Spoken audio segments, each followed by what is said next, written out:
So, pag sa load and resistance factors, we take into account the uncertainty concerning different types of loading. So, meron tayong dead load, meron tayong live load, and it all culminates in establishing what's called reliability factor. So, if you say reliability factor, how reliable are your estimations are in accounting for the uncertainty.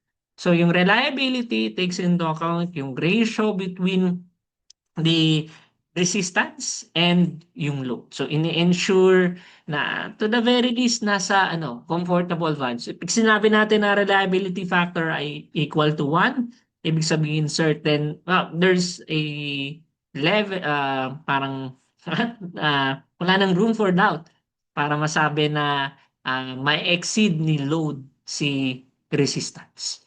Kaya naglalagay ng something greater than 1.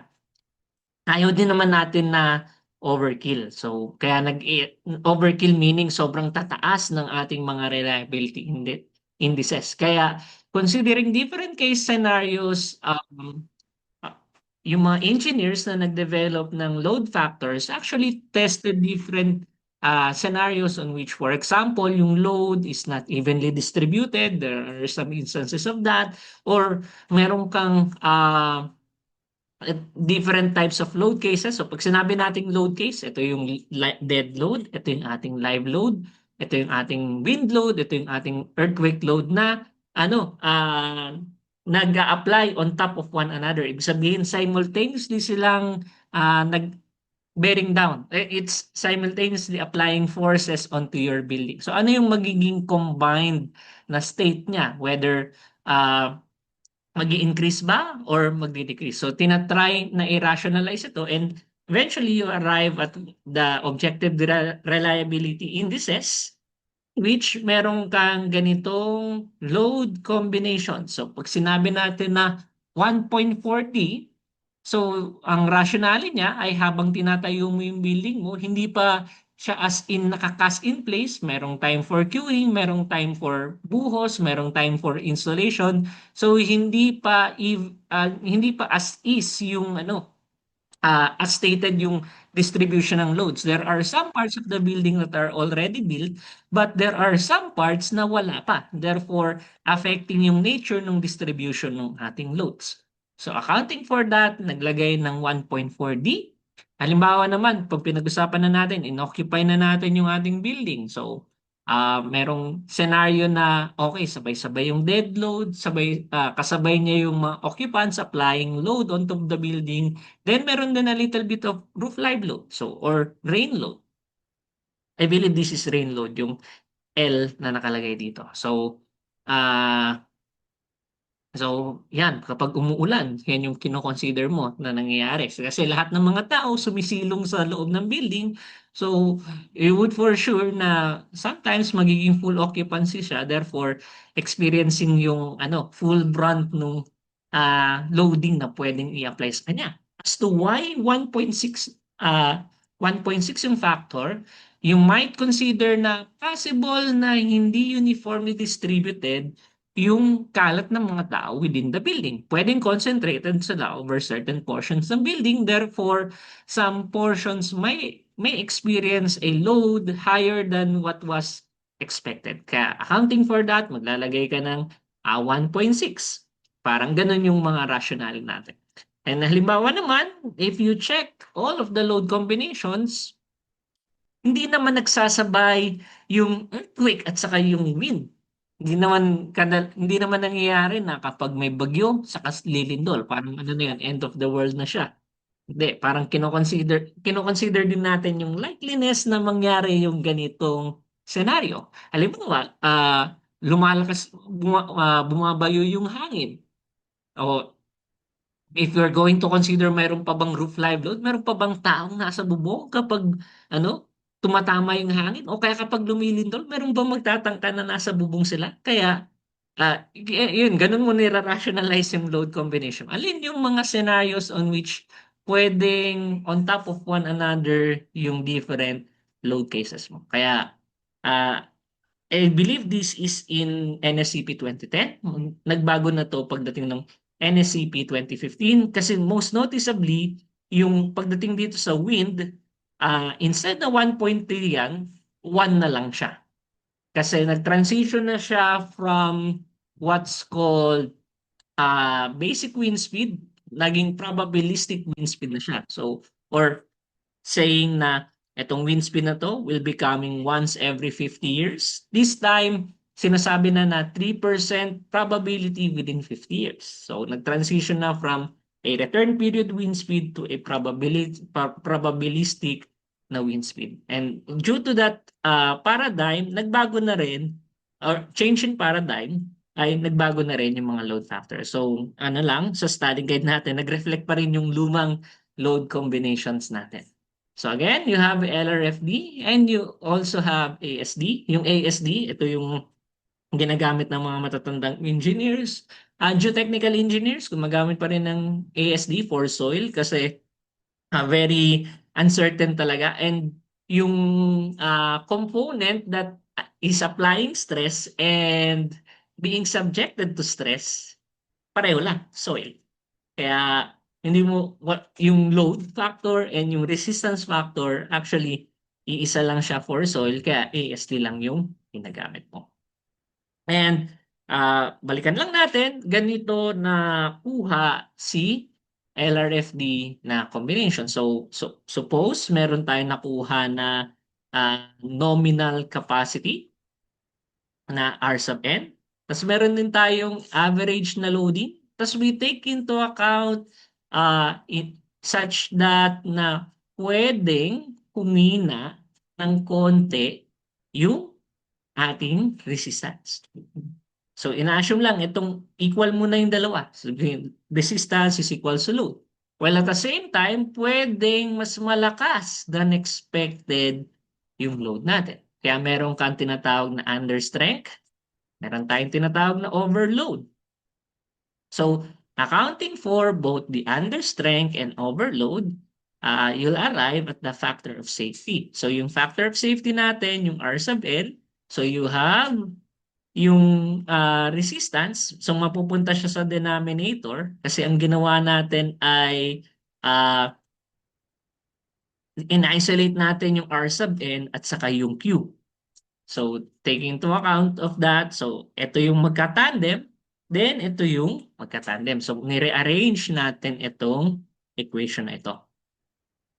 So, you have overload at the numerator and you have understrength at the denominator.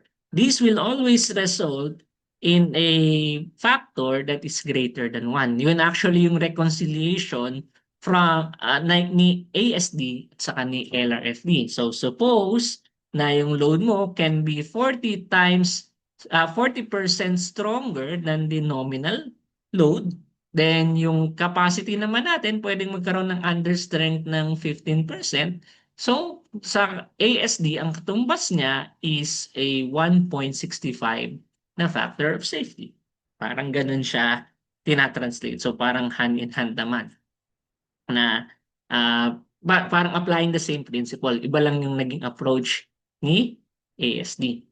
So si ASD, meron kang load combination, then saka mo siya a-applyan ng factor of safety, only then, so parang meron kang ganitong load combination, so once na-evaluate mo siya based on what was prescribed, ay imumultiply mo yung factor of safety and dun mo makukuha kung ano yung target na resistance ng ating member such that dapat ma-resist nun yung load na na-evaluate mo from your load combination. Sa LRFD, parang both ways, yung load mo merong factor, yung then load mo merong factor, kukunin mo yung sum across all load cases, then yung resistance natin merong understrength.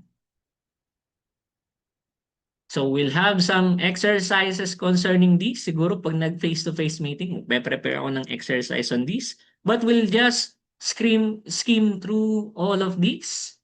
So in a nutshell, according to Professor Bidel, si LRFD, since it was introduced in 1992, it introduced a flexibility of options to the design.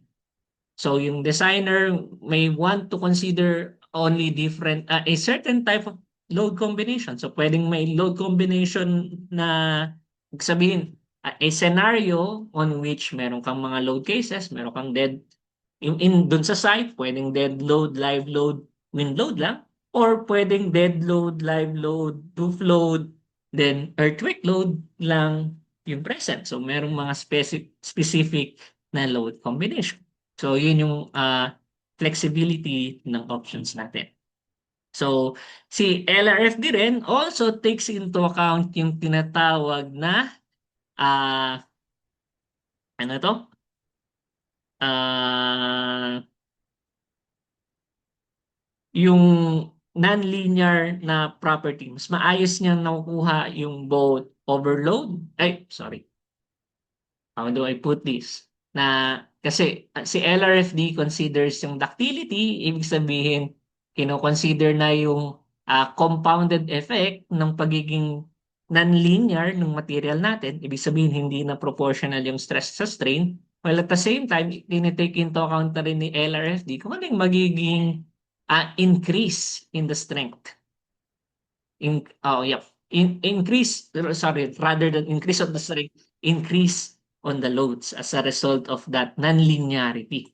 So, kapag na-browse na natin kasi yung earthquake loading, so naka-account for na siya doon. So, at so far, medyo mahirap pa siyang i-appreciate kasi I keep mentioning, di ba? Load cases, load combination, ano-ano ba tong mga load cases na to? Kaya, to complement yung introduction na part, so yung rationale as to why we have those load combinations, we need to uh, dissect ano-ano ba yung mga load cases within each load combination. So pag sinabi nating load cases, ito yung mga tinatawag natin na mga design loads. Meron tayong dalawang uri ng loads. You have gravity loads and you have lateral loads.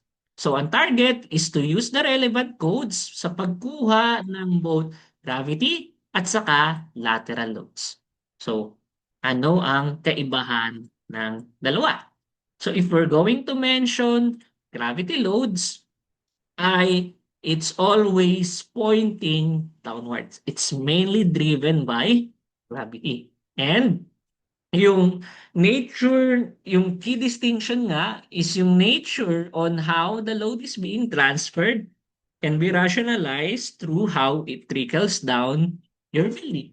So, for example, you have a floor slab that is subjected over some uniform pressure. Anong mangyayari dun sa uniform pressure? Susustain siya ng slab. Okay. Anong mangyayari dun sa forces na nararanasan ng slab? Ipapasa niya onto the beams. And once it is transferred to the beam, saan ngayon papunta yung loads na naipasa to the beams? Papunta siya sa columns. And sa columns ay magti-trickle down na siya from the top to the bottom towards the foundation. So from the top, mangyayari is yung third floor, for example, ay yan yung loading niya. So ito yung third floor natin, and yung sa second floor natin, it it it must be designed to carry not only yung second floor but also the third floor that was above it. And ganun din sa first floor na hindi na lang yung first floor lang yung sasaluhin niya, pati yung floors that are above it.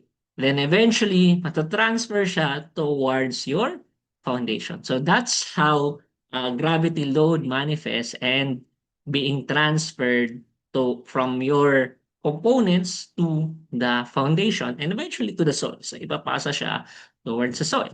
Whereas kapag na-mention natin yung lateral load, hindi na siya katulad ng nung gravity load na maiisip mo agad mapupunta siya sa beam. Hindi, you need to do structural analysis kasi itong lateral loads will be causing displacements.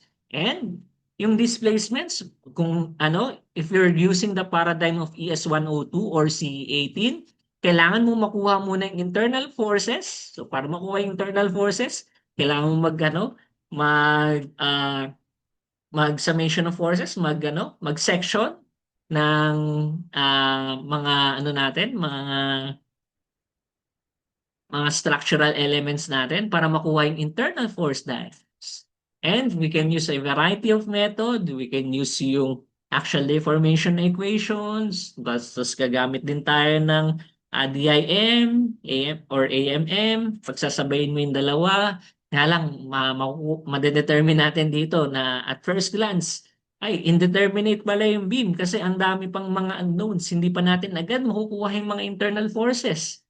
Kasi kailangan pa nating i-solve lahat ng mga external forces. So medyo kailangan mo talaga i-subject to over some computationally tedious na analysis para ma-evaluate yung displacements, and only after getting yung displacements and resolving everything, saka mo makikita paano ba nadidistribute yung ating lateral flow. So meron siyang ganyan.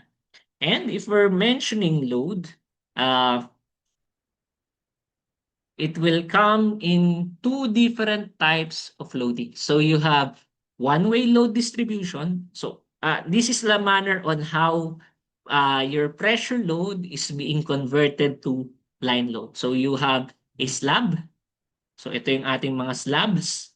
Then, ang gusto nating masagot ay paano ba siya magmamanifest into loadings to the supporting elements natin. So yung supporting elements natin ay yung beams, secondary beams or girders. So you have one-way load distribution and you also have two-way load distribution. And for you to convert pressure to uh, pressure to line load, so yung line load natin is force per unit length. Yung pressure natin is force over area. So para ma-convert yung Newton meters or ma-translate yung Newton over meter squared into something na Newton over meter, kailangan mo nang i-multiply siya over some specified length. So yung specified length na yon yung tinatawag na tributary span. Pero kung ang target mo ay i-convert yung pressure into force, ang kailangan mo i-multiply sa kanya yung tinatawag niya na tributary area. So magiging crucial ito kasi ah iba yung magiging distribution ng loading mo towards line loads and point loads depende sa type ng distribution. So you have one-way load distribution and two-way load distribution. Now, you might want to ask, ano yung difference between the two? So pag sinabi natin na one-way load combination, actually, medyo bitin ng medyo may error ng konti.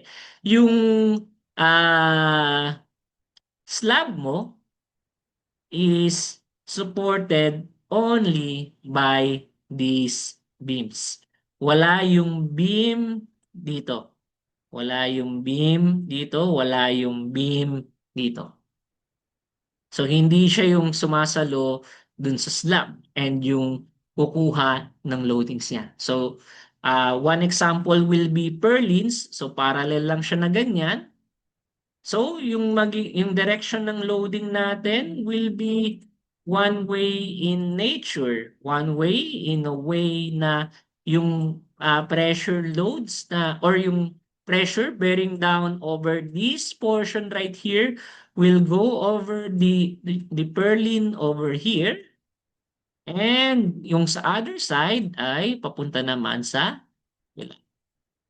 Kaya one-way load distribution lang. Over one direction lang yung direction nung ano to?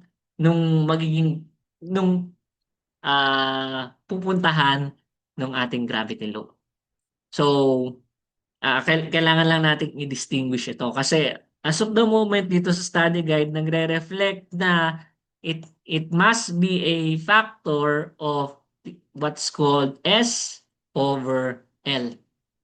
So pag na sinabing S over L, we are defining what's called a shorter span, and L we are means that we are also defining what's called a longer span.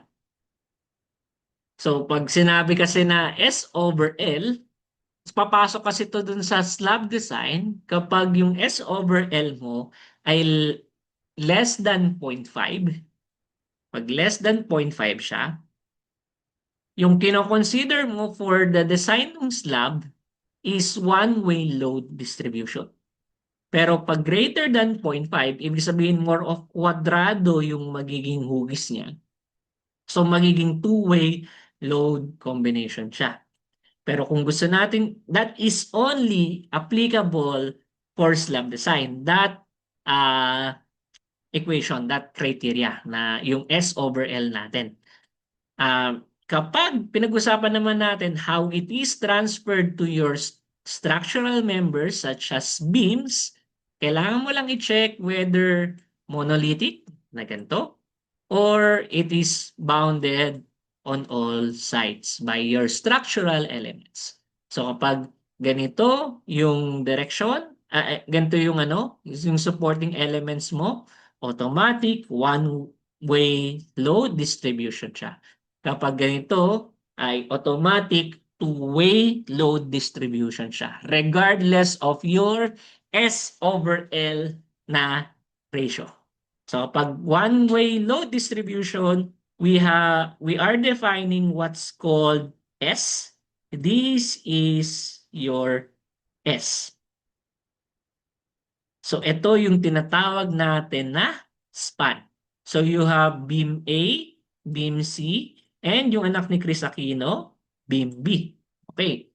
So meron kang tatlong beams that are supporting itong slab and si slab merong loading na eventually transfer niya to the beams. So the manner on how it is distributed ay one-way load distribution.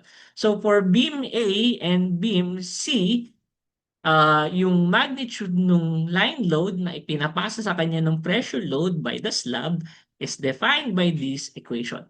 So 0.5 S, tapos meron tayong omega. Omega would mean yung pressure acting upon dun sa slab.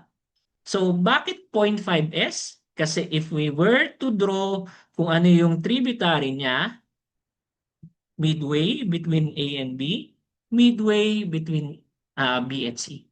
So, eto, lahat ng nandito ay papunta kay beam A.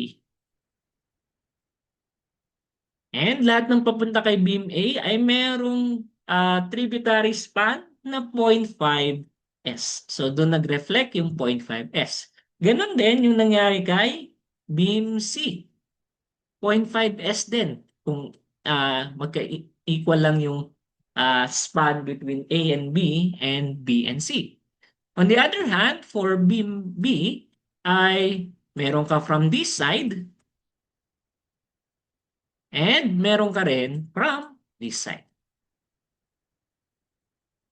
So back to, parang both ways. Both ways siya nanggaling. Therefore, kung meron kang 0.5 S sa kabilang side, meron kang 0.5 S sa kabilang side. So pag pinag-add mo yung dalawang 0.5, you have 1 S. So S times W lang for one-way load distribution. Kung yung center na beam yung pinag-usapan natin, kung exterior na beam or yung end na beams natin, kalahati lang ng span yung magiging tributary span niya.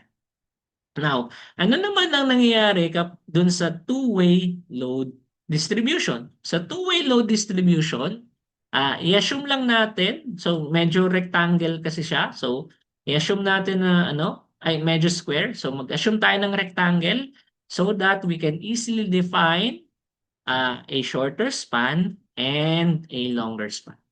Ano ngayon yung itsura ng distribution ng pressure loads natin? What happens is that we are drawing some distance S right here. So ito yung distance S mo. Yep. Distance S mo right here. Then lahat nung nasa triangle na ito, we draw this triangle right here. We draw this triangle right here. Yung mangyayari dun sa triangle na yon, lahat ng pressure na mararanasan ay papunta dito. Punta dyan. Dito naman, sa triangle na to, papunta lahat dito. Sa lahat dyan. On the other hand, dun sa longer side naman, saan yung direction niya? Ang hugis niya, instead na triangle, trapezoid. So, yung trapezoid, papunta dun sa longer span mo, sa longer span dyan, longer span dyan, longer span. So, ganyan yung magiging distribution ng loadings mo. And it will result in something like this. For the shorter span, initially, you have a triangular load. Oh, dapat red. Triangular load, yung magiging itsura ng line load mo. So, sa one-way load distribution, uniformly distributed na line load siya. Dito, triangular load. Yung magnitude nito, so kung yung pressure niya ay equal to that, so meron kang WS. So yan yung peak nung line load natin. W times S. Yun yung ano mo, magiging peak loading natin.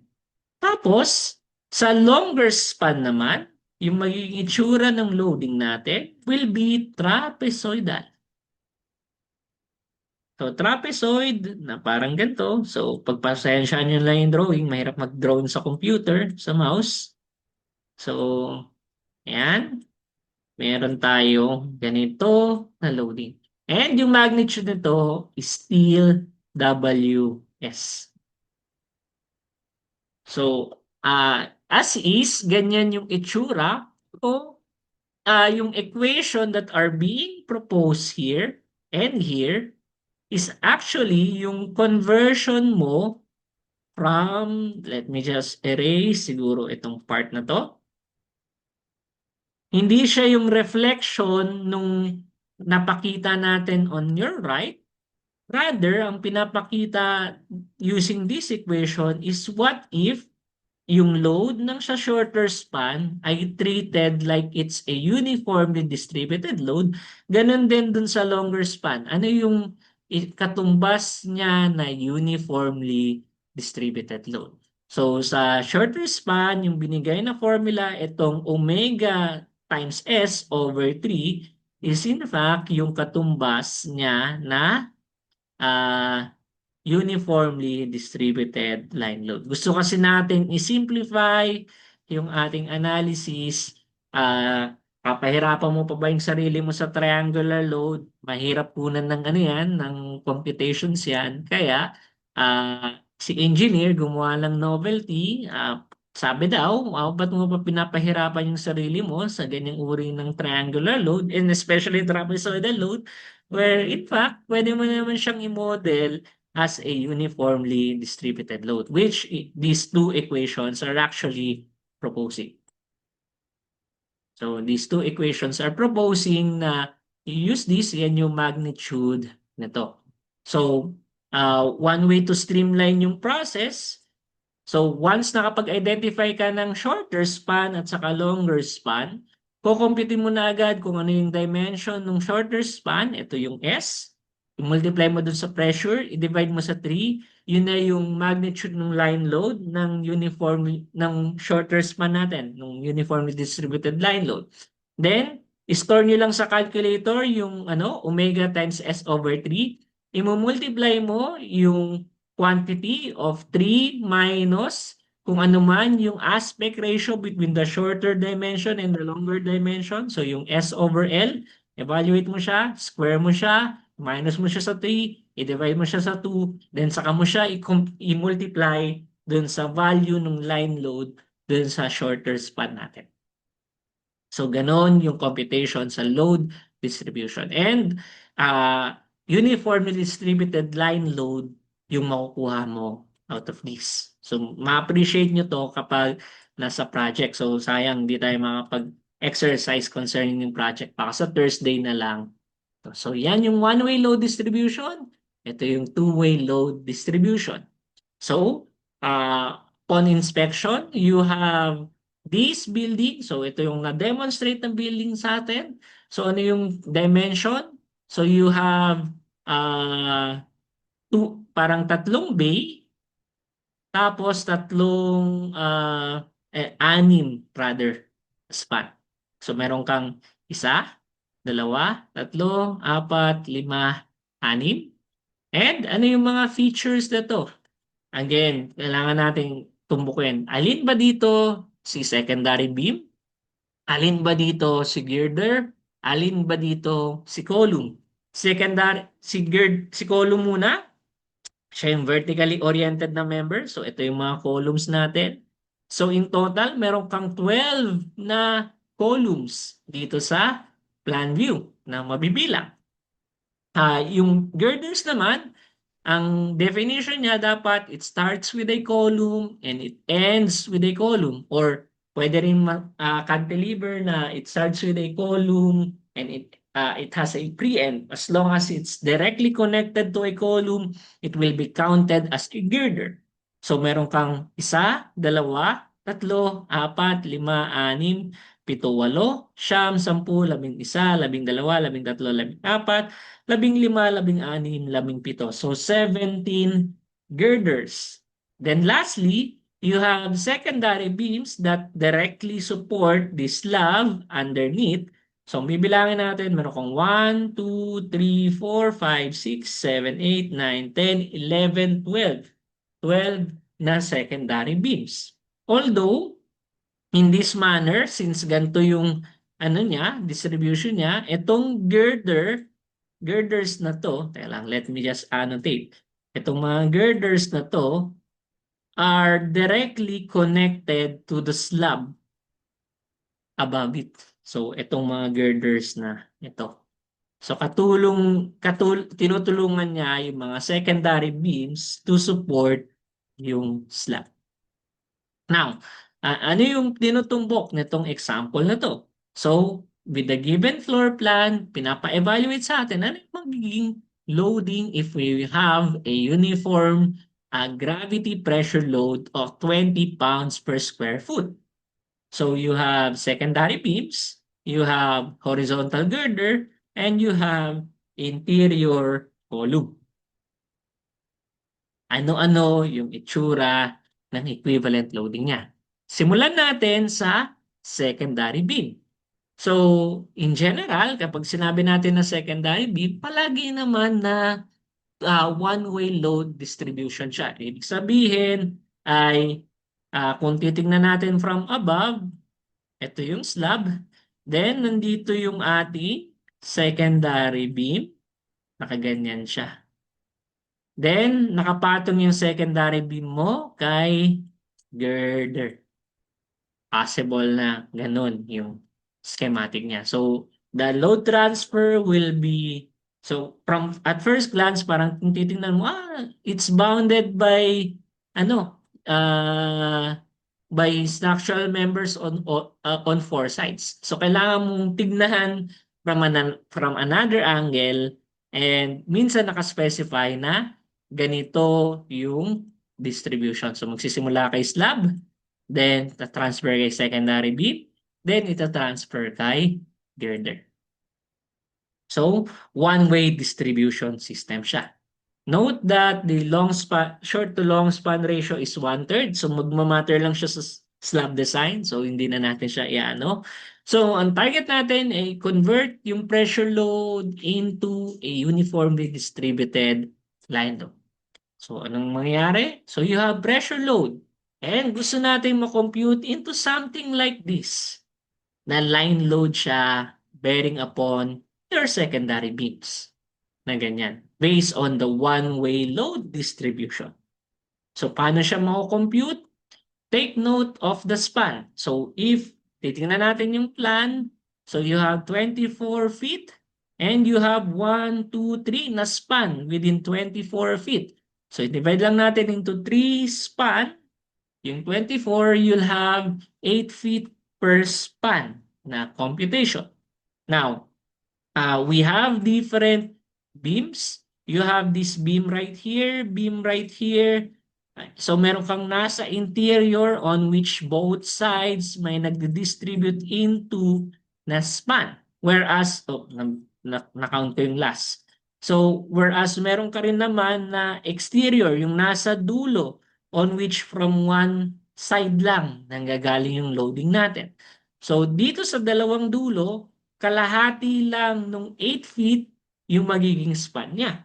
Whereas doon sa nasa orange, yung highlight ko in orange, both ways siya merong sinasalo na loading. Kaya yung tributary span na kino-consider natin dito is 8 feet. So kung itong beam na to yung tinutukoy natin, ganun natin siya kukumpitin. So pag kinumpit natin, 160 pound per foot yung mararanasan ng mga interior na secondary beam natin. Now, si secondary beam, kapatong kay girder. Si girder ay parang sasaluhin whatever force na i-transfer sa kanya ng secondary beam. So si secondary beam, magpapasa siya ng force na para bang reaction forces. Na gumagawa ka ng simply supported beam, you consider a 160 pound per foot na line load. Sa magnitude ng ating line load, you have a length of 24 feet. So 24 feet ito. So ang tanong, ano yung ipapasa niya na concentrated load here and here? So meron kang 160 pound per foot. So you use yung simply supported beam na analysis on which since symmetrical naman to, pwede mong i-assume na equal yung dalawang reaction forces mo. So 160 pound per foot times 24 divided by 2, you have 1,920 pounds. So yung 1,920 pounds will manifest as a line load doon sa ating girder. So we're mentioning this girder over here at the middle. So itong girder na ito. So yung girder, may ipapasa sa kanyang load. So parang sa lumang panahon, pasa load. So may ipapasang load yung secondary beam from this side and yung secondary beam din dito na sinusuportahan niya from the other side. So magpapasa si secondary beam dito ng 1920, magpapasa rin si secondary beam dito ng isa pang 1920, kaya times 2 yung nakalagay dyan. Now, you might want to ask, Sir, paano naman itong hinighlight ko in green? Itong part na to. Paano siya magmamanifest as loading? So, meron pa rin naman talagang loading, literally. Meron ka pang loading dito na 960 pounds. Kaso, ang mangyayari ay diretso na siya sa column. Na coincident na yung reaction force. So this would represent yung force na ipapasa ni girder towards the column. So coincident na yung line of transmission nung axis ng column mo dun sa direction ng force na ibibigay nitong girder in green natin. So kung ang concern kasi natin is ano yung magiging moment diagram nito, ay hindi naman natin talaga kakailanganin yung mga forces illustrated in green here kasi hindi siya nagko-contribute to your shear and to your bending moment diagrams. So you have this loading state. So pwede mo na makuha yung shear diagram nito. Pwede mo na makuha yung moment diagram. And you can proceed with the design. Pwedeng ganun. Yun yung mga forces na kailangan mong i-account for.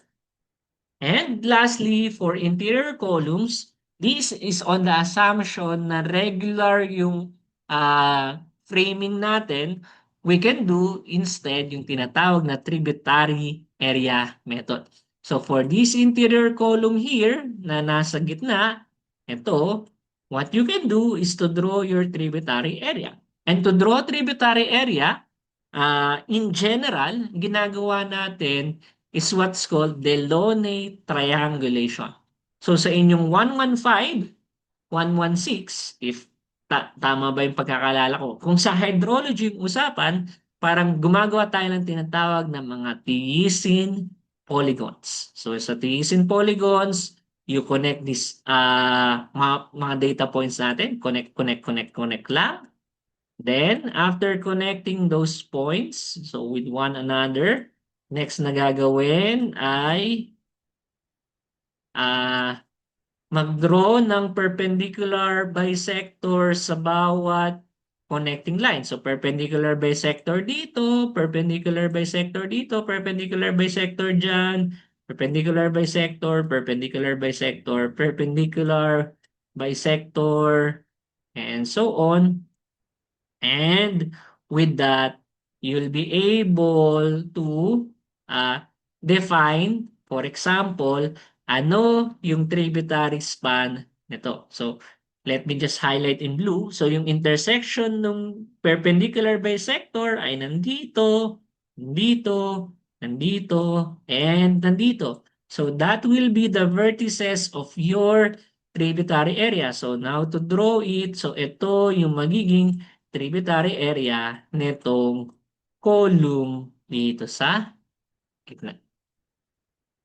So yun yung parang in a nutshell na procedure ng paggawa ng Bayesian polygon that would identify itong hinighlight ko na tributary area. So whatever yung tributary area na yan, so meron kang magnitude niyan kung gaano kalaki siya, i-multiply mo lang yung since uniform naman yung pressure load, gravity load. So, multiply mo lang yung 20 PSF with 24 times 24. So, you have 115, 20 pounds.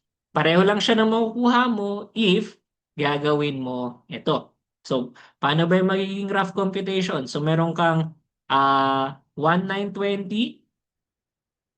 So, meron kang 1920 dito times 2. Then, on both sides siya. So, magta-times 2 pa. Then, magmumultiply ka pa ng, 1920 times 2 times 2. Then, let me just check. Idadagdag mo pa, tama. Magdadagdag ka pa ng 1920 times 2. 1920 times 2. Okay. Kailangan 1920 times 2. Oh, 1920 times. So, essentially, you have 1920 times 6. So, yung 1920 times 6 natin will yield the same 11,520 pounds. So, parang nag-introduce lang tayo ng shortcut if and only if regular yung framing natin. Pwede natin magamit itong tributary area method. Now, na-mention na natin, okay, na familiar na tayo paano nagma-manifest yung one-way loading and paano ba nagti-trickle down yung gravity loads natin. Pero itong mga values, yung the numbers that we are working on, itong for example 20 PSF, hindi naman yung binibigay ng instructor and hindi siya directly hindi mo agad hindi specify ng client mo na yan yung bigat niya. You need to estimate ano yung magiging katumbas na gravity design loads or pressure loads nun based on what was specified on the architectural plans. And you need to refer now to the NSCP. So si NSCP, ganito yung itsura niya. It's currently on the 7th edition, pero na-mention ko nga sa class natin na meron ng 8th edition. So si ASEP, yung nagde-develop nito, and it takes into account different codes. Although I believe if phase out na yung number 1, yung Uniform Building Code, because meron ng bagong paradigm sa earthquake loading. So you have IBC 2009, ASCE 7-10, this is for basic loadings. ACI is for concrete, ito yung 152 ninyo. AISC, ito yung manuals natin. AISI, ito yung mga specifications for iron and steel natin. Tapos, and so on. So, different standards, in-incorporate lahat ito ni NSCP. So, ito yung mga itsura ng mga design codes natin. So yung AISC, kung parang kung bubuklatin ito, parang leaflet siya, pang Bible na kapal ng sheet. So, sobrang ninipis niyan. So, literal talaga na magiging Bible for your steel construction si AISC. Si NSEP ay, I believe, short bond paper yung size niya. Short bond paper yung size niya.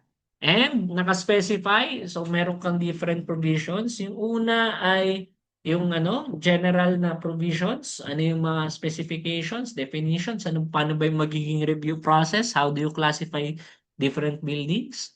The chapter 2 will be about yung loadings, paano ba mag-compute.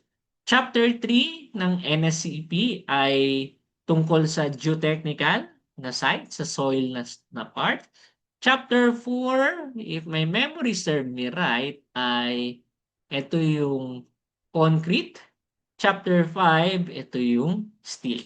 So, sana tama tayo sa hula natin. Ang bubuklatin natin para meron tayong values to work on dun sa pag-compute ng design load ay chapter 2. So sa chapter 2, it's divided into many subsections. Ang bubuklatin natin kapag pinag-usapan natin yung tinatawag na dead loads, which are also known as fixed position gravity service load. So fixed, ibig sabihin hindi siya gumagalaw, and gravity, ibig sabihin yung weight niya, yung nagkakos ng loads. So pag sinabi natin na weight, it can parang kasama rito self-weight, kasama yung finishes, kasama yung ceiling, basta kung ano man yung sinusuportahan ng slab natin or ng column natin or ng beam natin. And yung interior and exterior partitions natin. So pag gusto natin mag-refer to anong mga values yung kailangan nating incorporate into our structural analysis concerning dead loads, bubuklatin natin yung section 204 ni NSCP. And hindi siya again straightforward na binibigay. Makikita nyo na ganito siya sa architectural plan. Sasabihin na instead of values, sasabihin na 20 mm ceramic tile on a 25 mm mortar bed. Pwede din niya sabihin na ganito kakapal yung composite slab ko. So, concrete slab na meron pang ah, ma- so ano siya, merong steel. So, steel deck siya, pero composite, ibig sabihin may halong konkreto. Then, meron ka pang mechanical ducting. Tapos, meron ka pang ceiling that is described as suspended metal lock na merong gypsum plaster. So, ang tinatanong ngayon, ano yung magiging loadings na mararanasan nung slab mo na so on which nakakonect itong mga components na ito. So, meron tayong ganito. Saan natin hahanapin sa NCE? So, sa section 204. So, chapter 2, again, yung ano natin, magiging reference natin, and bahati siya into 2. So, may dumating na basura sa amin. So, okay. So, sa section 204, mahati siya into 2. Yung una is yung basic densities ng different types of material. So, kung nakaspecify yung material, ah nandito yung listahan ng mga densities natin. Actually, hindi siya density. Ano siya? Unit weight siya, actually. Unit weight yung nakalagay dito. Kilonewton per meter cube. So, paano mo iti-take into account ito? So, una, binigyan ka ng isang solid na body. So, pag sinabi na solid na body, binigyan ka ng type of material. Tapos binigay yung key dimensions. Binigyan ka ng height, length, width. So, pwede mong kunin yung volume nung material na yun, nung object na yun, multiply mo with its density, makukuha mo na yung loading na kinokos niya. So, pwedeng ganun mo magagamit itong table 204-1. On the other side, you have design dead loads.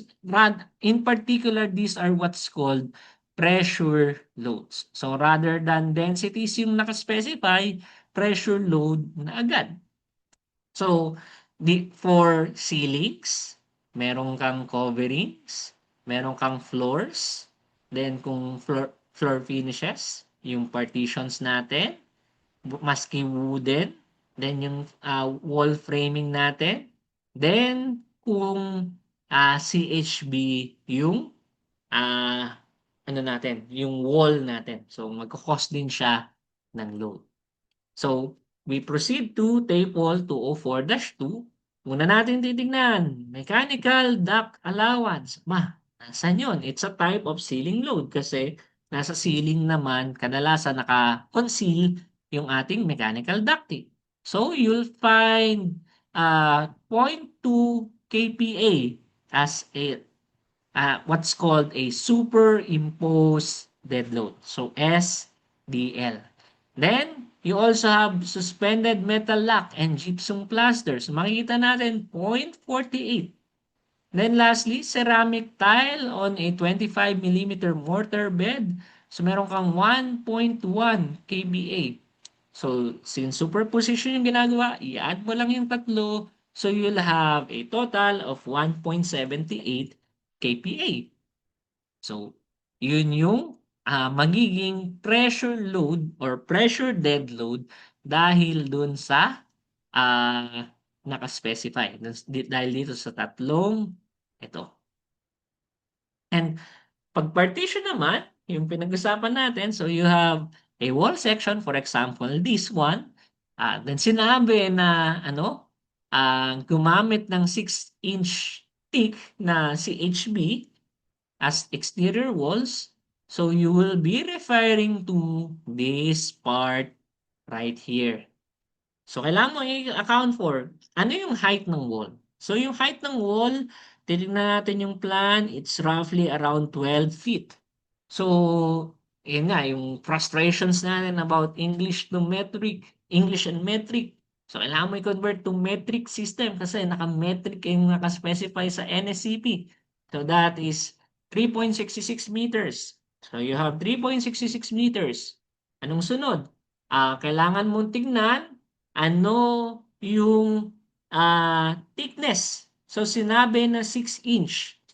So, in your CE 123, I believe, and CE 124, nagbigay ng rough estimate na 1 inch is 25 mm. So, if 6 inches yung pinag-uusapan natin, you have 150 mm na tinatawag na wide thickness.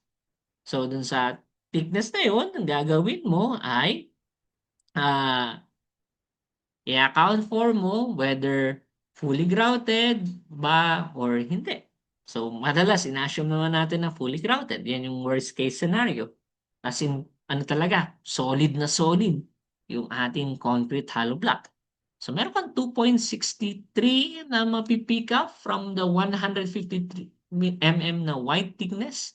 Then, kung titingnan natin dun sa taas, yung sa header, so meron kang hollow concrete masonry units. Kino-consider na unplastered. So, ibig sabihin wala pang palitada. So, kitang-kita pa, bare pa yung CHB. Alam natin na pinapalitadahan natin yan para smooth yung finish. So, kung i-consider mo yung additional masonry, dadagdag daw ng additional na plastering, magdadagdag ng 0.24 kPa. So, kung both face yung plastered, kailangan twice yung idagdag mo. So, meron kang 2.63 plus 0.24 plus 0.24, meron kang 3.11 kPa. Pero wait, CHB wall to. Hindi naman siya applied dun sa slab. What we have is pressure. Paano ba natin makukuha as uniform load siya? So you have 2.63, you have 3.11, and mapapansin nyo, yung isang dimension na kailangan natin is yung height. So pag binultiply natin siya sa height ng wall, what you have is yung katumbas niya na line load. So for the exterior walls, ito yung loading na kinokos niya. So you have 3.66 times 3.11, you have 11.38 kilonewton per meter na loading. So ganyan siya nagdi-distribute yung ating wall na loading. So uniform load siya. And down the line, kinakailangan yung i-account for yung total na bigat ng structure and even sa bawat floor. So, ina-approximate natin yung dead load per floor. Kasi magiging related to sa earthquake na load pero hindi siya magiging coverage ni 151 pero ito yung magiging coverage ni 152. So, kinocompute lang natin ano yung mga napabigat no? Ano yung mga kailangang kargahin ng structure na dead load. So, meron kang galing sa composite slab. Ito yung na-compute natin sa kanina. Meron ka rin sa CHB walls. Pero ito ay mga superimposed dead loads. Iba pa yung tinatawag na self-weight. Ano ba yung sariling bigat na sinasalo din niya? So, yung self-weight for girders, yung girders natin, yan yung specification. Self-weight for beams, yan yung specification. For columns, yan yung specification. Yung steel deck, ito yung specification natin na 4 inches thick. Paano ba natin kukumputin yung self-weight? Unahin natin dun sa superimposed na loads. So, meron kang composite slab na ito yung na-compute natin na total yung mechanical duct allowance, yung slab na specifications kasama yung ano rin, yung ceiling, yung gypsum, yung metal lock na ceiling natin. Ito yung 1.78 sa kanina. Then, yung sa CHB walls natin, ito yung na-compute natin sa kanina. Then, nagdadagdag lang na possible na may mga interior partition. So, due to the interior partition, ni-specify ni load, makikita nyo kay table 204-2, na maglagay daw ng 1 kilonewton per meter square na loading. And for the self-weight, yung girders, ito yung kagandahan ng specification. So yung unang number dun sa specification for Y flange section would represent yung flange width. Yung second na number would represent yung weight per unit length. Weight per unit length. So 58 pounds per foot. Kailangan mo lang to i-convert to metric units. And take note, itong pounds na to ay pound mass ito. Hindi siya pound force. Steel deck natin, ito yung pressure load. So 175, 1.75 kPa. Yung columns natin, 90 pounds per foot.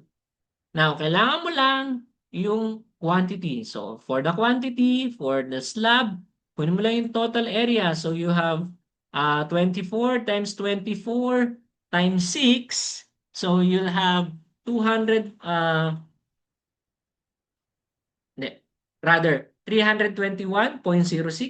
Kukuha natin. Then, for the walls, you have perimeter. So, kunin mo lang yung total perimeter nito. So, you have 144 plus 96. So, doon mo siya i-multiply sa 240 feet. Convert mo to meters, multiply mo yung dalawa. Yan yung total weight na kinokost ng walls doon sa floor na yun. Partition loads, you have 1 kilonewton, 1 kPa. Then, yung total na floor area, compute na natin kanina. So, meron kang ganito na loads dahil sa partitions. Then, for the self-weight, kinonvert na natin yung mga weight per unit length natin. Kunin lang natin yung total length. Nabilang na natin kanina.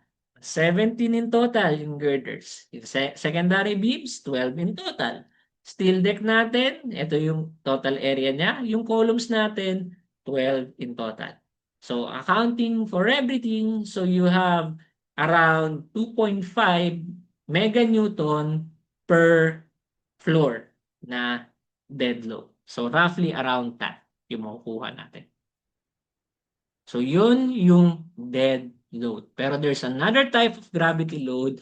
This is what's called live loads. So, concerning yung safety, yung occupants, nagmamatter na kung ano yung categorization ng occupancy natin. So, typically conservative yung values and makikita mo siya after you browse through 204-1 and 204-2, yung 205-1 agad yung bubungad sa'yo which will be your reference for computing yung live load. So, depende kung anong category. So, access floor systems, theaters, kung residential, nandito. Kung school building, nandito. Kung sidewalks or driveways, nandito. So, yan yung mga prescribed na value. So, ginagamit natin kadalasan is yung uniform na load. So, balikan lang natin yung floor natin. So, kung ganito yung pagkakapartition ng room natin. So, you have a 24 by 24 feet na room. So, pinapakompute lang if residential yung bawat isa, ano yung magiging minimum design load natin. So, kung residential, you can refer to 205-1. Ito yung makikita natin. Then, mahati siya into subcategories. So, pwede natin sabihin na basic floor area lang kasi wala naman tayo na-identify ng balconies, decks, or storage dito. So, we'll be using yung 1.9. Pero, bitin pa ito. Kasi sa 1.9 na yan, kino-consider din na, masyadong malaki yung room. So, pag masyadong malaki yung room, possible na hindi maging full house yung ano, yung hindi necessary kailangan maging full house para ma-account for mo yung loading. There will be what's called live load reduction. So kapag less than around 25 feet yung 25 square meters rather, yung area. So, kailangan mong computan ng live load reduction factor. So, the easiest way to do this is to simply plug in yung tributary area nito. So, ito yung tributary area, ito yung total na floor area. Na-compute natin yung 53.512 feet, meters squared. I-plug in mo rito.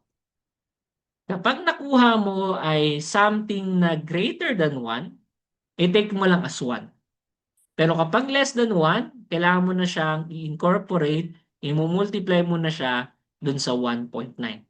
So if greater than 1 yung lumabas na value, magiging equal to 1 lang to. Pero pag less than 1, kailangan mong siyang i-multiply dun sa na-compute mo na live load para makuha yung reduce na live load pressure natin. So, click ko lang.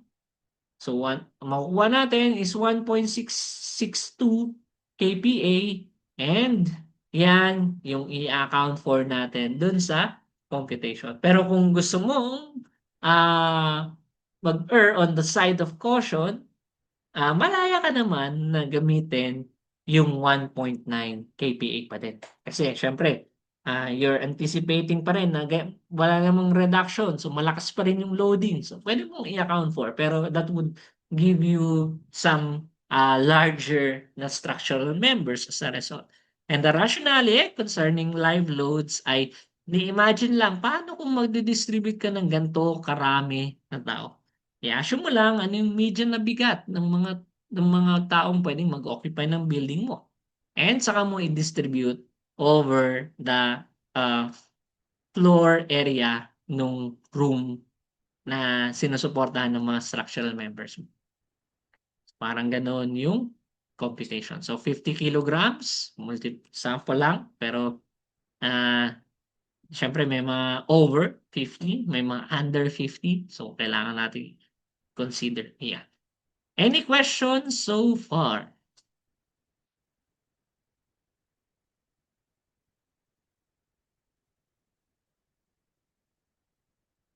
Okay pa naman? Sige, mukhang mahimbing pa ang ating tulog. Pahinga lang kayo dyan. Chillax lang. Nag-record naman tong meeting. So, kung tinulugan natin, pwede natin balikan yan. So, we'll have yeah. Pwede po ulit na, pwedeng paulit-ulit if less than 1 yung sa live load reduction. So, balikan lang natin. Live load reduction daw. Ano yung tinutukoy na less than 1? Etong value na ito.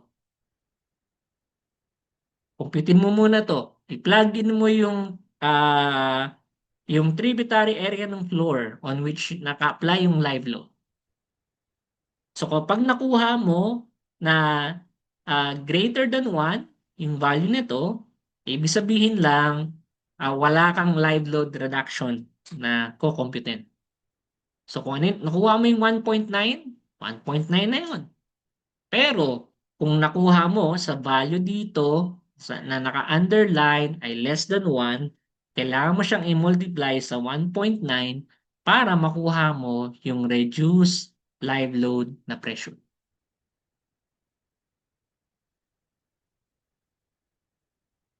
Okay? I hope malinaw yung part na yun. Okay? Thank you. So, in line with that, we'll be having a 5-minute break muna. Kasi medyo madugo ngayon yung magiging lateral loads natin. Yan yung magiging next na topic natin.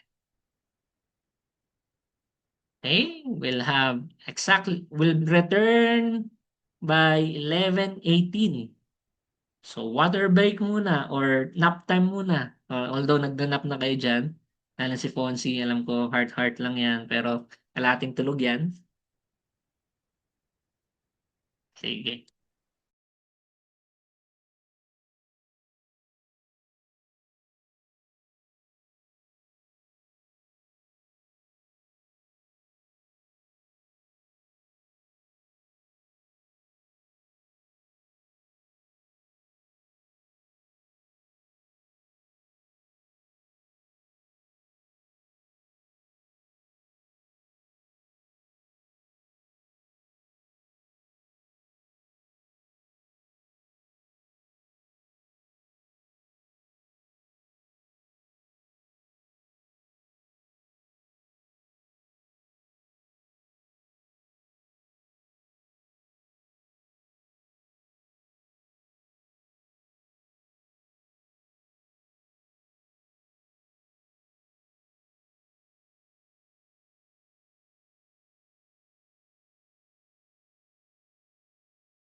Okay, good afternoon. So we will now be proceeding to lateral loads.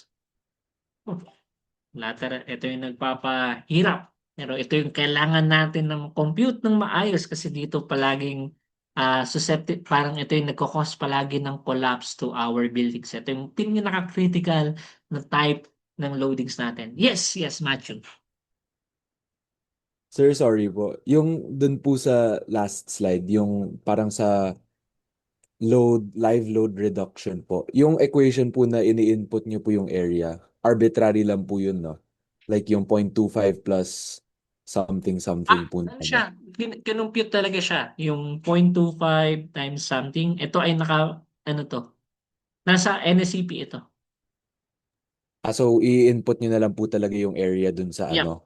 Pero yeah. same equation lang po siya. Mm-mm. Okay. Sige, thank you, sir. So yung area na to ay ano so pwede kasing iba-iba yung occupancy nito parang for the sake of convenience lang magkakapareho. So yung area na i-input dito ay ito, ganyan. Hindi yung buong floor area yung nilagay dyan. Okay? So, yun yung I hope na malinaw for live load reduction. So, ano lang, delete ko lang ng konti. Sige. And proceed to lateral load. So, ito yung nagkakos ng distortion over our structure. So, meron kang lateral displacements. Ito yung nagkakos din ng mga bending moment. Dito, pinaka-critical yung bending moment na mararanasan ng mga column natin. Yung column natin yung pinaka-critical or even our supports, yung magiging critical na components natin. And kapag na-exceed yung threshold ng kakayanin ng column, pwedeng mag-cause ng collapse. So, pag earthquake kasi, since pinakompute tayo ng mass, ay proportional siya sa mass actually. The more massive yung structure, the stronger yung magiging loading natin. So papasadahan lang natin to ng konti kasi ang magiging focus natin ay yung wind load na procedure. For earthquake load, we have a simplified static procedure that will be skimming through. So, for example, you have an earthquake over this building again. Ito na naman yung building. Take note, may na-compute na tayo sa kanina na mga ah ito, dead loads. So yung dead loads na yun yung magiging reference natin sa pag-compute ng earthquake loads because may proportionality nung weight dun sa magiging seismic load natin. So kailangan lang natin i-account for ano yung ita-tandem natin with the weight ng building para ma-compute yung lateral load. So, kailangan lang natin i-take note, nasaan yung building? Sabi daw, nasa Palawan. Anong type ng structure siya? Residential, steel moment frame daw. What occupancy? Residential structure. So, makikita mo yung mga provisions na to on section 208.5. So, napansin nyo, section 204 ay yung dead load. Section 205, yung live load. Section 206, yung underloads. Section 207, yung wind loads. Section 208, yung earthquake loads. So, ganun yung sequencing niya. So, marami kang skip na chapter pag meron tayong copy ng NSCP, marami kang skip past na pages bago ka maka-arrive dito sa provisions na ito. So, sa earthquake lateral force procedures, ito yung mga parameters na kailangan nating i-identify. So, in a nutshell, pasadahan ko lang, your earthquake or your seismic loads is dependent on the occupancy ng building, which results in what's called yung soil importance factor. Nasaan, anong type ng soil yung present dun sa building, so yung soil type natin. Then, ano yung seismicity ng lugar? Is it lying on a tectonically active na zone? So we only have two zones, zone 2 and zone 4. Then, is it near the source of the earthquake? Malapit ba to on some fault line? So meron kasing amplification na mangyayari. And the procedure goes in a way na once you identify yung soil, once you identify yung seismic zone factor, and once you identify the type of earthquake that will give you the near source factors, you take account these three, makukuha mo yung tinatawag na seismic coefficient. So si seismic coefficient, ito yung nagbibigay sa atin ng tinatawag na parang a rough picture of what's called spectral acceleration. So ano yung magiging magnitude ng shaking natin. Then meron tayong R, yung shaking kasi ay not only on the ground but also on the building. So depende sa magiging response ng building natin kung mag-amplify ba or hihina ba yung degree ng shaking na mararanasan ng ating building.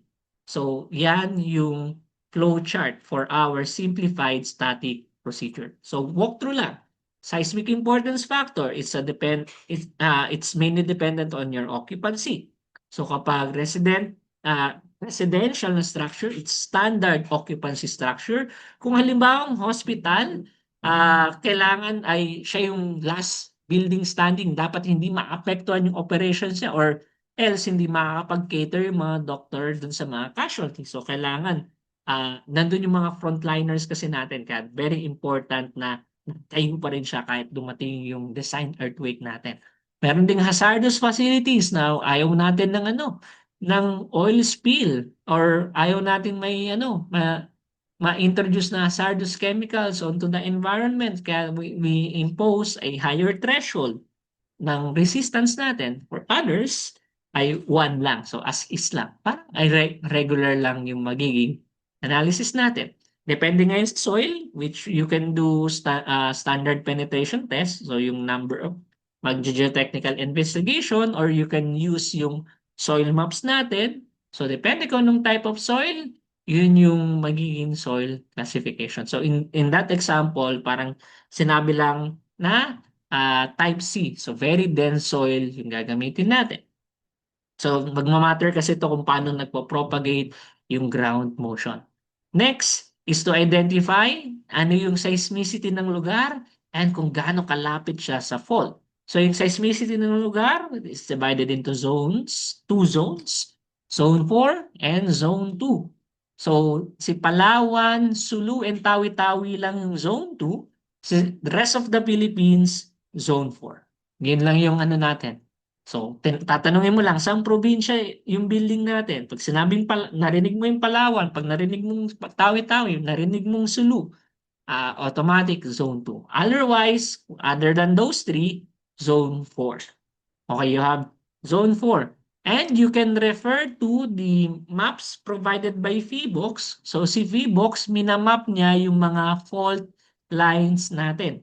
So, kailangan nating i-determine ano yung pinakamalapit na fault.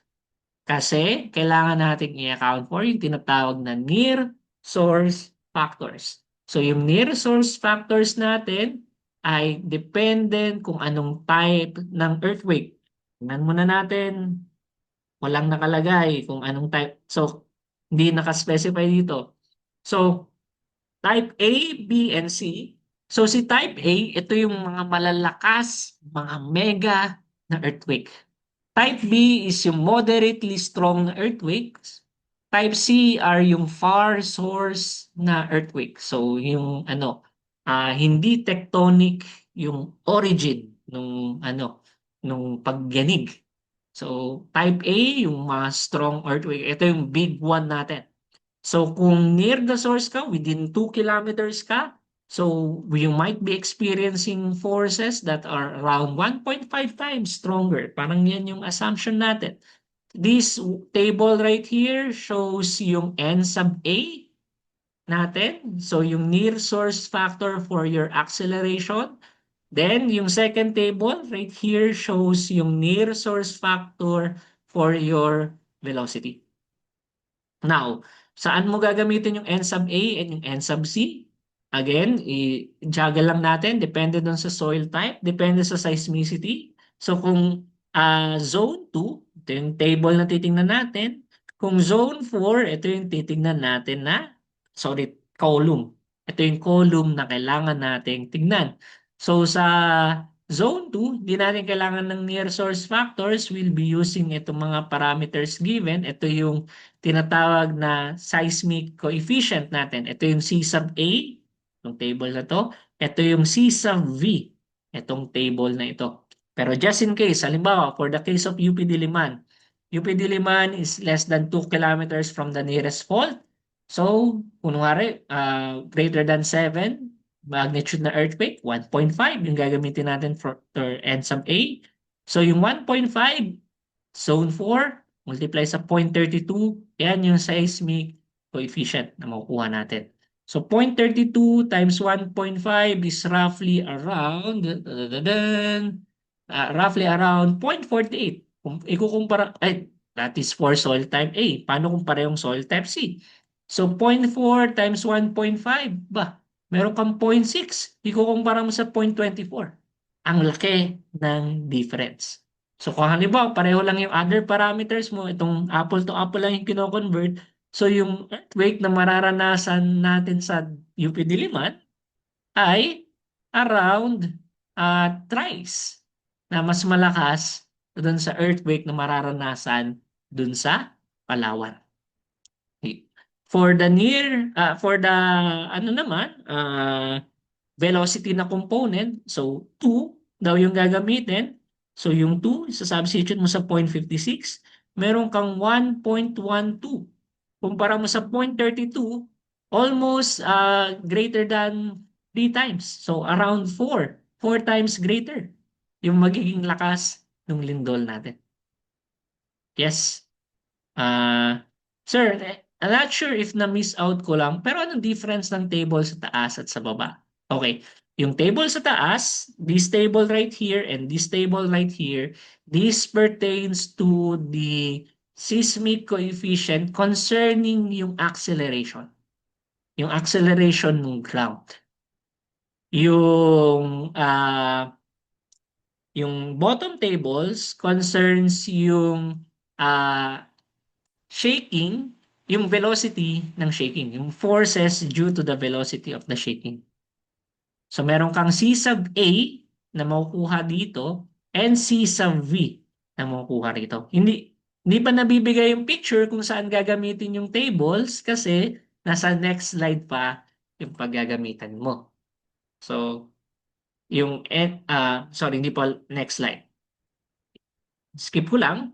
So, you'll actually arrive dito sa part na ito. So, yung meron kang C sub A and C sub V na na-compute from those tables. So, from here, ito yung C sub A, ito yung C sub V na gagamitin natin. Now, yung C sub A and C sub V, hindi lang siya yung factor that was being considered. Kailangan mo rin kunin yung tinatawag na response modification coefficient, yung R. So, kailangan mo i-classify what type of structure your building is. So, meron kang moment resisting frame. Pag sinabi natin na moment resisting frame, ito ay beams and columns lang. Or pag special truss, so trusses lang daw, pwede. So kinakount siya. So meron kang modification na magiging response. Kung may bearing wall, ito tinatawag na shear wall, iba yung response coefficient.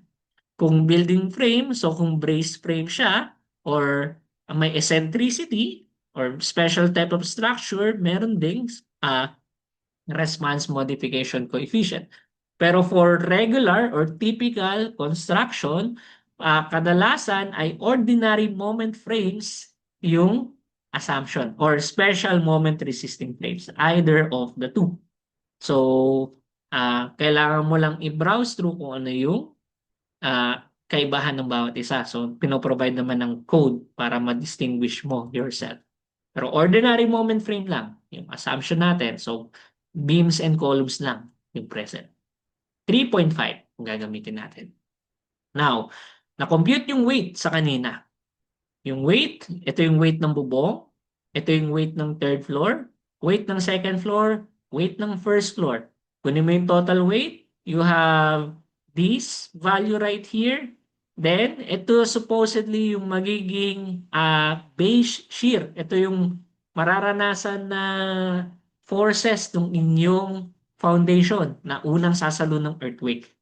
Then, we also take into account yung different heights. So, yung first floor natin, 3.66 meters from the ground. Second floor, 7.32 meters from the ground. Third floor is 10.98 meters from the ground. And fourth floor is 14.64. Yung rooftop natin, yung mean roof height natin is 14.64 meters from the ground. Babalikan natin to kasi ito yung magde-determine kung paano natin i-distribute yung force na dala ng earthquake. Now, sa earthquake, nagmamatter na yung period ng ating structure. So we are approximating yung period ng structure. So by referring to dun sa height. So binigay na 14.64 meters yung height. I-plugin mo lang siya dito sa equation na ito. Yung C sub T natin, ito yung parang magiging factor depende sa type ng framing. So, naka-prescribe din ito dun sa chapter 208.5 kung paano mo siya ma-compute. So, kung steel, kung may shear wall ka, special moment frame, or kung reinforced concrete, merong naka-prescribe na value. So, you simply plug it in. So, yun yung principle na to. And you'll have yung tinatawag na fundamental frequency or yung sabi nga dito sa slides, yung structure period. Ito yung period of vibration. So nagmamatter yung resonance. Now, you have two available formulas for the computation of your base shear. Whichever of the two is larger, yun yung i-account for natin. You have yung C sub V. Na-compute natin yung dalawang table na nasa baba from that slide. Yung importance factor natin, nandito. Yung weight ng building natin, nandito. Yung R, yung response modification coefficient, and yung structural period. You plug everything in, you'll have yung total na earthquake load. So ito yung parang sinasabi na total base shear na mararanasan ng building natin. For the acceleration na component, so due to acceleration, yung shaking, nature ng acceleration, ay meron kang 2.5 times C sub A times I times weight over R. So, hindi na nagmamatter yung time ng part. So, you'll be having 1,328. So, comparing the two, check mo kung alin yung gagamitin natin. So, I believe ito yung ginamit, yung nasa taas. So, ito yung i-consider mo sa design ng foundation. Pero itong nasa taas, yung sa 208-08, yung gagamitin mo to determine how to distribute yung loading. So, paano ba i-distribute yung loading? Ay, you are computing kung meron mang tinatawag na whiplash na effect. Kaya lang tingnan ko lang.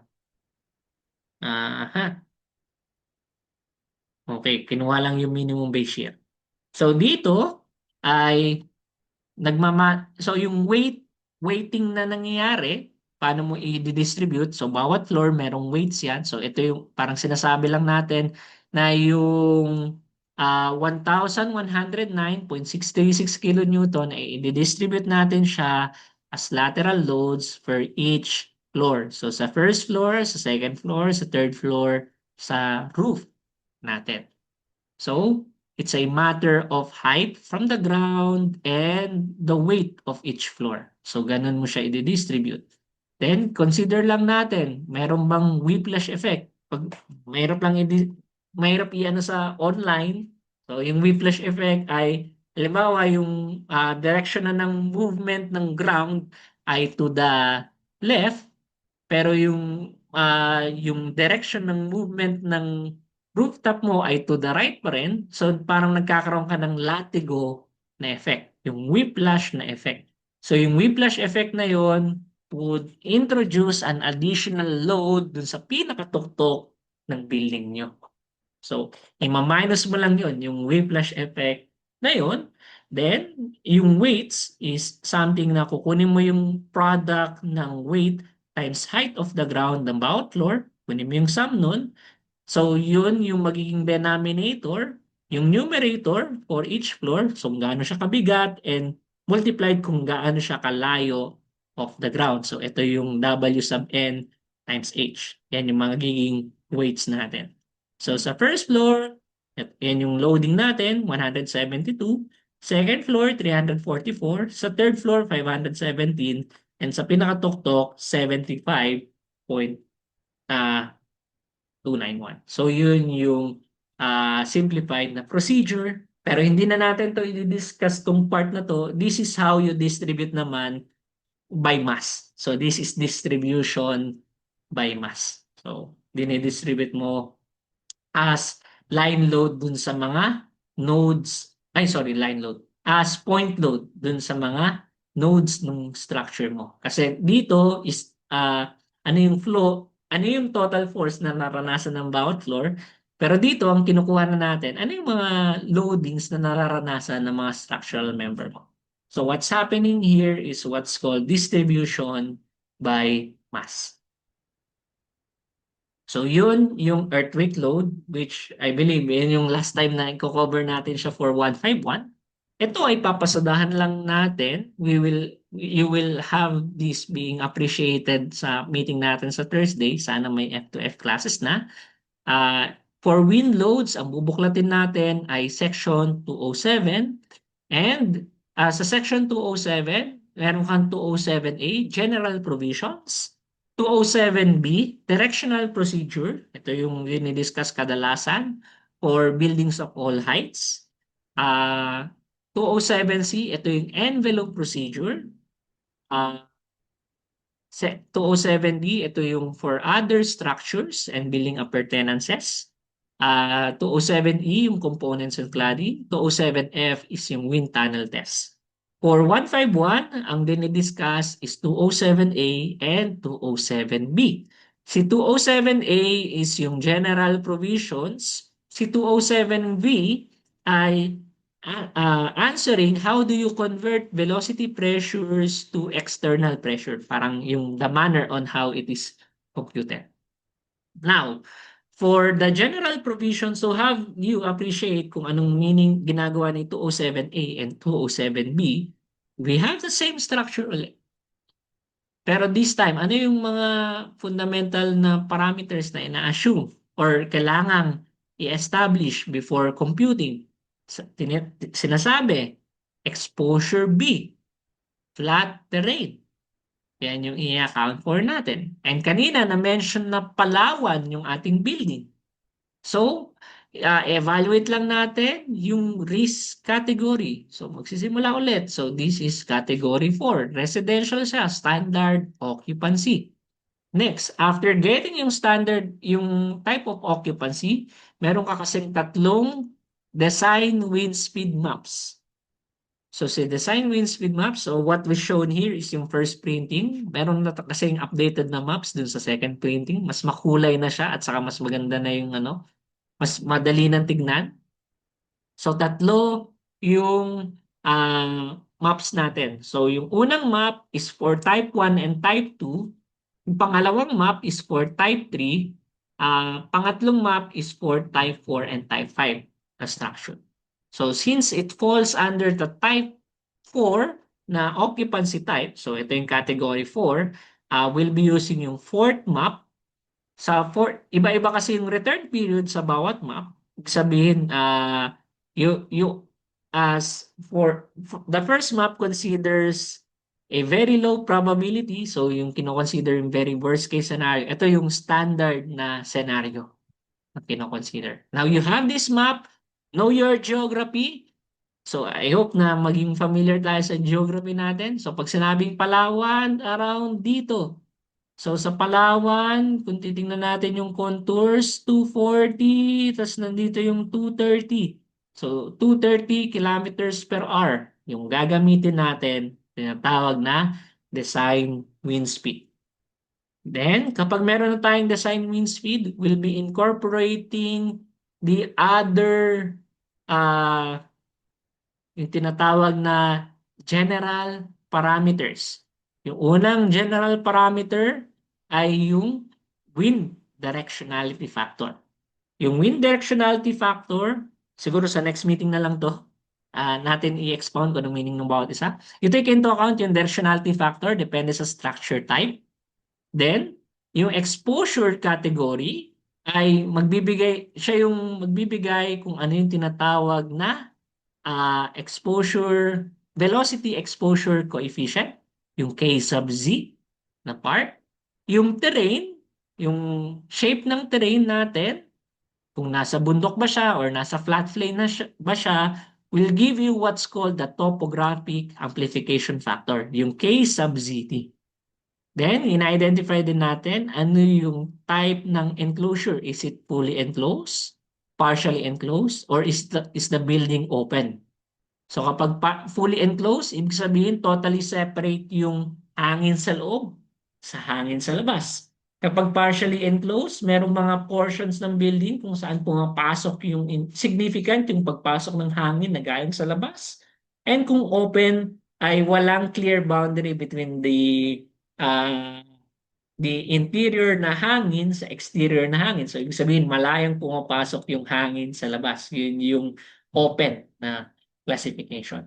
So, nagmamatter dito yung tinatawag na internal pressure coefficient. So, internal pressure coefficient will give you what's called internal pressure. So, you'll have pressure loads bearing down from the inside.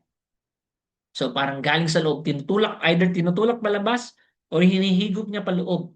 So dalawa yung values mo. You can either have a positive or a negative value.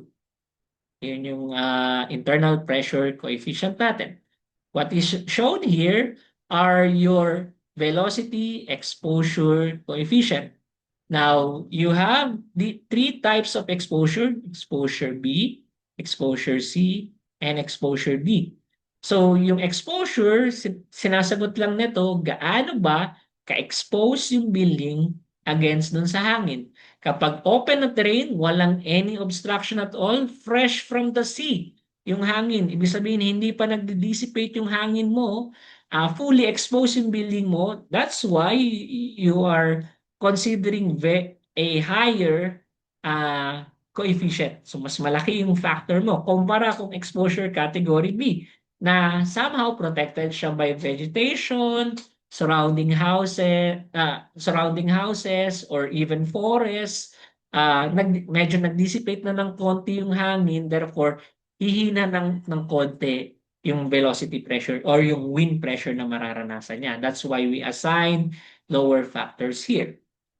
In the middle, exposure C, kung hindi mo maklasify on either B or D, so somewhere in between, so yun sa exposure category C. So exposure B, yung kinonsider natin, and 14.64 meters, so approximately, if we're going to use this table, meron tayong 0.81 na K sub Z.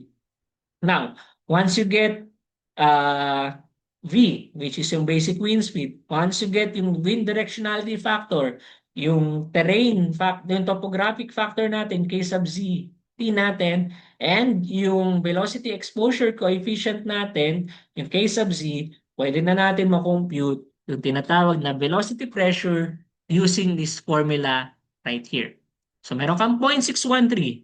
Yung 0.613 is yung kalahati ng air density. So parang ginagamit lang natin yung natutunan natin sa CE17 on how to convert velocity to pressure. So 1/2 density times these modification factors right here multiplied by V squared. Yun yung makukuha natin na velocity pressure. So dalawang velocity pressure yung kinukuha natin over different heights shown here. So over different values of K sub Z, may makukuha kang Q sub Z. Then meron din tayong kinukuha na tinatawag na Q sub H. Yung Q sub H, so pinapakita dito, itong Q sub H na to, ito yung magiging reference na velocity pressure natin obtained at what's called the mean roof height. Then only after getting yung Q sub H and yung Q sub Z will be able to convert velocity pressure to external pressure through what's called the external pressure coefficient. So sa external pressure coefficient natin, depende kung anong zone dun sa roof natin and sa wall natin, ay mako-convert mo yung velocity pressure to external pressure. So just to walk you through, so halimbawa gusto natin makuha itong effect dito sa truss na ito, ay you take into account yung effective area. Next ay makuha yung Q, yung nakuha na natin yung Q sub H. Ito yung Q sub Z, somehow naging interchangeable siya. So Q sub, take into account natin yung 2 kPa na to. Then i-multiply siya with what we obtain to be the external pressure coefficient. So meron kang 0.9 and meron tayong 0.2. Dalawa yung magiging values nito. So you'll have two different values for the negative pressure. Take note, ito yung external pressure, mina-minus mo yung internal pressure. Pero nag-branch out siya into two cases kasi pwedeng positive yung internal pressure natin, pwedeng negative yung internal pressure natin. So merong instance na minultiply itong 2035 by 1.08. Meron din minultiply by, ito ay minultiply naman on the other hand by 0.72. Kaya meron kang dalawang values dito. Gagamitin natin to pareho. Later on, i-explain ko. Sa next meeting, i-explain ko kung paano ito. I'm just walking you through dun sa computations na part.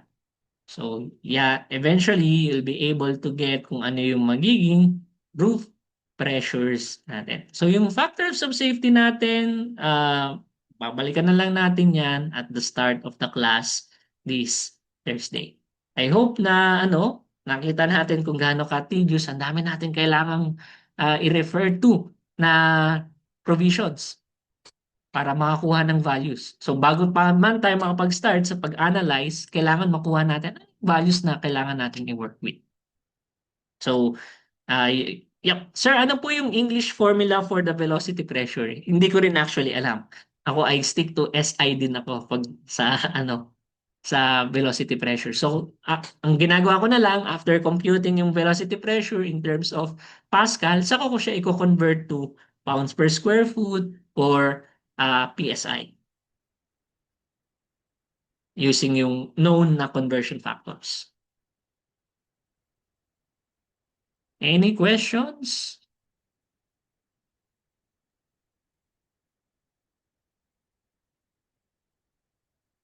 Ponzi, hindi na nagre-react ah.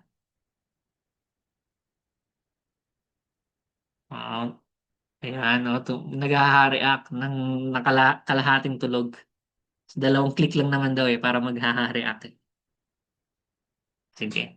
Um, I'll further walk you through this. So, yung dead load, yung live load, and yung wind load next meeting sa Thursday. I hope na bumuti na ng konti yung panahon natin such that makapag F2F na tayo. And please expect na magre-reshuffle ako ng grouping sa project ninyo. And i-discuss ko na mapa-furnish na yung full ng project document para makapagsimula na kayong trabahuhin. So magiging exercise natin yung isang component ng project nyo. Okay? Ganun tayo next meeting. Guided naman yung magiging exercise natin. So don't worry. You're not on your own. So I'm here as your guide. Wala nang question? Ba? Tamlaya. So, pasensya na ginising ko kayo ng maaga para sa lecture na to. So, kita-kits tayo. Unat-unat na tayo niyan pagdating ng Thursday. So, thank you all for listening. Thank you, sir.